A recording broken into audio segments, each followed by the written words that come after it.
My name is Dina Brewster. I'm 37 and I am the farmer here at the Hickories in Ridgefield, Connecticut.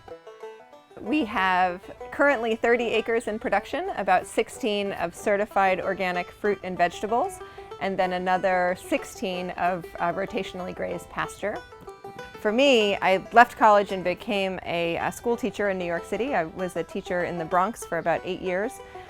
And I just decided, I guess, that I wanted to change my career and change how I was contributing to the world. So I quit my job and started here farming, totally green, without any concept of what I was getting involved in, and which I think is probably a good recipe. If you know too much about farming, you might not go into it.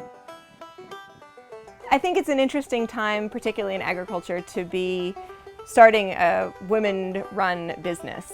The physical challenges I could talk about all day, but the lifestyle, emotional challenges are something I think that I didn't think about until year 5, because it didn't matter when I was 27 and starting this place. So for us and for me, as we've developed this farm, it's been important over the years to figure out how to share not only the work, but also the lifestyle that is agriculture. For us, that has meant providing more flexibility to each other and having more open conversations with staff about how this job is going to fit into the rest of your life.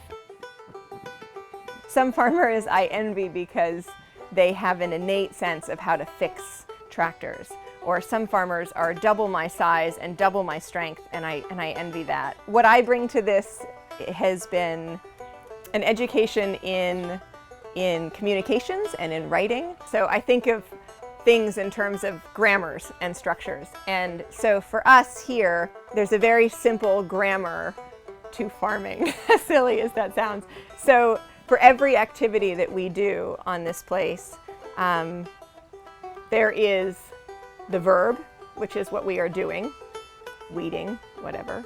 There is the noun, which is what we are doing it to, the tomatoes, the beans, the peppers. And then there is that proper noun, the location.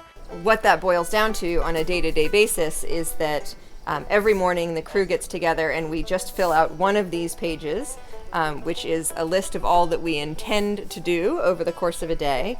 And at the end of the day, we check off what has actually been completed. So in looking at field work back in September, just a couple days ago, we decided we need to spray for a pest in the brassicas in a field called the pig lot, which is not a pig field, but a vegetable field. And we needed to spray dipel. So we have a verb, the noun, the proper noun, and any other additional information, what it is that we're spraying. So at the end of every season, this page gets entered into a database, and the database was sort of made specifically for us.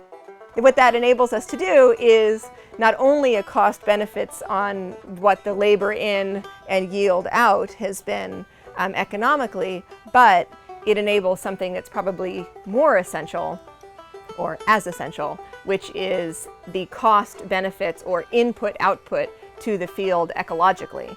Every year when I sit down to say, gosh, you know, are these tomatoes, do they really justify building another hoop house? Or does the production off these animals justify building another barn? I'm able to answer that question in a way that I think ensures for me that I'm not driving this train off a cliff. There are too many people I'm responsible for. There's too much land here that I'm responsible for. I'm just unwilling to make decisions without data behind them. The world, as I see it, is going to need a lot of new farmers, and so we need to give people the tools. We as farmers need to provide for new farmers the tools to make them successful. And I think one of the most important pieces is a good sense of how to evaluate the economic and ecological stability of your business. I think I've really come to appreciate my role as a farmer in this particular type of community, partly because if I had to hazard a guess, I think that the people in Fairfield County and communities like this consume more of the planet's resources per capita than any other community on the planet Earth. And so if there is work to be done in changing the way we consume and changing patterns of consumption, I think that this is a pretty important place to do that work.